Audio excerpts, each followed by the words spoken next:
இப்போ இந்த காட்டுறேன் இல்லையா, இந்த செயின் பார்த்தீங்கன்னா ஒரு 16 வருஷங்களுக்கு முன்னாடி எடுத்த செயின். இந்த செயின் அப்படியே நம்ம கழுத்திலே போட்டிருந்ததுனால என்ன ஆச்சுன்னா, கிட்டத்தட்ட இத்தனை வருஷம் நல்லபடியாக தான் இருந்தது.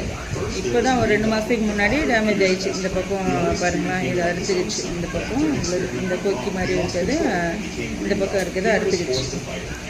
இப்போ என்னென்னா, இது நான் வாங்கும்போது 4 சவரன் வாங்கும்போது 4 சவரன் 32 கிராம்ஸ் வாங்கும்போது. இப்போ 2 மாதத்துக்கு முன்னாடி அறுந்து போச்சு.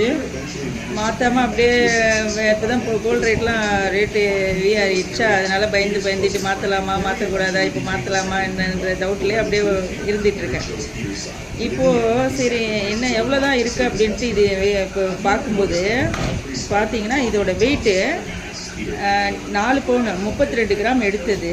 பட் ஆனால் இன்றைக்கி இருக்கிறது பார்த்திங்கன்னா 28 கிராம் 400 மில்லி தான் இருக்குது. அப்போது 32 கிராமில் 3 கிராம் 600 மில்லியே காணும். நடுவில் பக்கத்து கொஞ்சம் எப்படி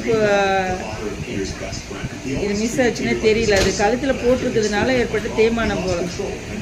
நம்ம போட்டிருக்கிறதுனால ஒரு கோல்டு எந்த அளவுக்கு தேய்மானம் ஏற்படுது பாருங்கள். கழுத்தில் போட்டிருந்ததுனால 32 கிராமில் கிட்டத்தட்ட 28 கிராம் தான், 28 புள்ளி சம்திங் தான் இருக்குது. பாக்கி 4 கிராம் கிட்ட தேய்மானத்தில் போயிருக்கு. கழுத்தில் போட்டிருந்தா கூட கோல்டு கூட மெட்டல் கூட எவ்வளோ இந்த அளவுக்கு பாருங்கள். இன்றைக்கி என்ன ரேட் ஆச்சு 4 கிராமும். அப்போ இவன் கோல்டெல்லாம் அப்படியே எடுத்தோமா வாங்கினோமா, இதான் செயின் இதான் அப்படின்னு சொல்லிட்டு பார்த்துட்டு வச்சிடணும். ஏன்னா இப்போ சூழ்நிலையில் எனக்கு தெரியாது இவ்வளோ தேய்மானம் ஏற்படணும்னா நிச்சயமாக தெரிஞ்சுட்டு ரொம்ப மனசு சங்கடமாக இருக்குது.